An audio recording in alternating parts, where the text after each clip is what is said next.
بسم اللہ الرحمن الرحیم۔ السلام علیکم۔ آج 18 دسمبر بروز بدھ ہم بات کریں گے دو اہم کیسز کے حوالے سے۔ آج دو اہم کیسوں پر سماعت ہوئی ہے سپریم کورٹ میں۔ جسٹس مندوخیل، جسٹس ملک عطر من اللہ صاحب اور جسٹس ملک شہزاد صاحب، یہ تین رکنی بینچ تھا۔ آج عدالت کی جانب سے واضح طور پر چیف جسٹس صاحبان، قاضی فائز سمیت جو سابق چیف جسٹس صاحبان ہیں، صدر مملکت ہیں، وزیر اعظم ہیں اور صوبائی حکومتیں ہیں، اور Pakistan Tehreek Insaf P T I کی کے پی حکومت کے وکیل نے جو وہاں پہ ایک بڑا عین موقع پہ ایک عدالت کے سامنے معاملہ اٹھایا ہے خیبر پختونخوا ہاؤس پر حملے کا، بہت اہم پیش رفت ہے جو میں آپ کے ساتھ شیئر کرنے جا رہا ہوں۔ سب سے پہلے میں آپ کو بتاتا چلوں کہ ایڈیشنل ججز آف سندھ ہائی کورٹ، اس کے لیے جو نام پہلے تو chief justice Sindh high court کی نام جانب سے ایڈیشنل ججز کے نام دیے گئے تھے جن پر اعتراض اٹھایا گیا تھا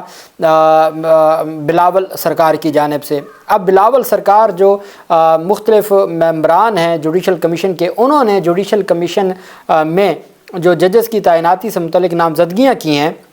جیسا ہم نے دیکھا کہ کس طریقے سے پاکستان مسلم لیگ نون سے جڑے لوگوں کو لاہور ہائی کورٹ کے لیے مختلف جو جوڈیشل کمیشن کے ممبران ہیں انہوں نے نامزد کیا، وہیں پہ ہم دیکھتے ہیں کہ سندھ کے لیے بھی اب کوئی پیپلز پارٹی کا رہنما ہے، کوئی سابق چیف جسٹس کا بیٹا ہے، کوئی رشتہ دار ہے، اور اس طرح سے نامزدگیاں کی گئی ہیں۔ جوڈیشل کمیشن آف پاکستان کے مختلف ممبران کی جانب سے سندھ ہائی کورٹ کے ایڈیشنل ججز کی تعیناتی کے لیے سابق ججز کے رشتہ داروں، صوبائی اور وفاقی لا افسران، پروسیکیوٹر جنرل، ضلعی ججز اور پاکستان پیپلز پارٹی وکلا ونگ کے رہنماؤں کو نامزد کیا گیا ہے۔ اس وقت سندھ ہائی کورٹ میں 40 ججز کی منظور شدہ تعداد کے مقابلے میں 28 ججز کام کر رہے ہیں، اور امکان ہے کہ جوڈیشل کمیشن آف پاکستان 21 دسمبر کو ہونے والے اجلاس میں درجن بھر خالی اسامیوں کو پر کرنے کے لیے ان نامزدگیوں پر غور کرے گا۔ ابتدائی طور پر سندھ ہائی کورٹ کے چیف جسٹس محمد شفیع صدیقی نے 13 افراد کو سندھ ہائی کورٹ کے مجوزہ ایڈیشنل ججز کے طور پر نامزد کیا تھا، کیونکہ ایڈیشنل ججز کی تقرری بھی 6 دسمبر کو ہونے والے جوڈیشل کمیشن کے ایجنڈے میں تھی۔ تاہم ایڈیشنل ججز کے تقرر کا ایجنڈا 21 دسمبر تک مؤخر ہو گیا، اور ایڈیشنل ججز کے لیے کاغذات نامزدگی جمع کرانے کی تاریخ میں بھی 10 دسمبر تک توسیع کی گئی۔ اس کے بعد جوڈیشل کمیشن آف پاکستان کے دیگر ممبران نے بھی اپنی نامزدگیاں کمیشن کے سیکرٹری کو ارسال کی۔ سندھ ہائی کورٹ کے چیف جسٹس نے ڈسٹرکٹ اینڈ سیشن ججز سریش کمار اور خالد حسین شاہانی کو سندھ کے ڈسٹرکٹ ججز کی سینیورٹی لسٹ میں بالترتیب 5ویں اور 6 نمبر پر نامزد کیا۔ سندھ کے ڈسٹرکٹ ججز کی سینیورٹی لسٹ میں سابق جسٹس عطاء الرحمان کی سینیورٹی لسٹ میں سابق کے صاحبزادے عبید الرحمان خان، سابق اٹارنی جنرل انور منصور خان جو پی ٹی آئی دور کے انور منصور خان، ان کی صاحبزادی امیمہ انور خان اور بیرسٹر رفیق احمد کلوڑ موجود ہیں۔ چیف جسٹس نے deputy attorney general Usman Ali Hadi, additional advocate general Zeeshan Hadi, Sukkur سے تعلق رکھنے والے وکیل Nisar Ahmed, deputy attorney general Hyderabad Prakash Kumar اور منصور علی گھنگرو کے ہائی کورٹ میں تقرر کی سفارش کی ہے۔ کراچی بار ایسوسی ایشن کے سابق صدر امین لاکھانی کے بیٹے محمد عمر لاکھانی، پیپلز پارٹی رہنما رضا ربانی کی لا فرم کے شراکت دار ذیشان عبداللہ، میئر کراچی مرتضی وہاب کی لا فرم کے پارٹنر جعفر رضا بھی چیف جسٹس کی نامزد کردہ فہرست میں شامل تھے۔ پیپلز پارٹی کے فاروق اچنائک اور سندھ کے وزیر قانون ضیاء الحسن لنجار کے ارکان نے بھی ایڈوکیٹ جنرل سندھ محمد حسن اکبر، اسسٹنٹ ایڈوکیٹ جنرل سندیپ مولانی اور پیپلز لائر فورم سندھ کے صدر قاضی محمد بشیر جو اس وقت ایڈیشنل ایڈوکیٹ جنرل سندھ ہیں، ان کو سندھ ہائی کورٹ میں تعینات کیا۔ جے سی بی کے دونوں ارکان فاروق نائک اور ضیاء الحسن لنجار نے کئی وکلاء کے نام بھی سفارش کی، جن میں محسن قادر شہوانی، شازیہ ہنجرا اور جمشید ملک شامل ہیں۔ اس کے علاوہ انہوں نے سندھ ہائی کورٹ کے چیف جسٹس کی جانب سے پیش کیے گئے 4 ناموں کی بھی سفارش کی۔ 2022 میں اعلیٰ صوبائی قانونی افسر کا عہدہ سنبھالنے سے قبل حسن اکبر نیب کے ایڈیشنل پروسیکیوٹر جنرل کے طور پر خدمات انجام دے رہے تو جسٹس فیصل عرب کے معاون ہیں۔ شازیہ ہنجرا سندھ ہائی کورٹ کے موجودہ جج جسٹس عدنان الکریم میمن کی اہلیہ اور سینیٹر فاروق اچنائک کی لا فرم میں ایسوسیٹ ہیں، اور موجودہ جج کی ہائی کورٹ کے جج کی عدنان عبدالکریم میمن ان کی وائف ہیں۔ جے سی بی کے رکن اور پی ٹی آئی کے سینیٹر سید علی ظفر نے عشرت زاہد علوی، الطاف حسین، سابق ڈپٹی اٹارنی جنرل حق نواز تالپور، بیرسٹر فیاض احمد، غلام محی الدین، راشد مصطفیٰ، سید طارق احمد شاہ، وزیر حسین کھوسو اور ڈسٹرکٹ اینڈ سیشن جج جہانگیر احمد کو سندھ ہائی کورٹ کے ایڈیشنل ججز کے لیے نامزد کیا۔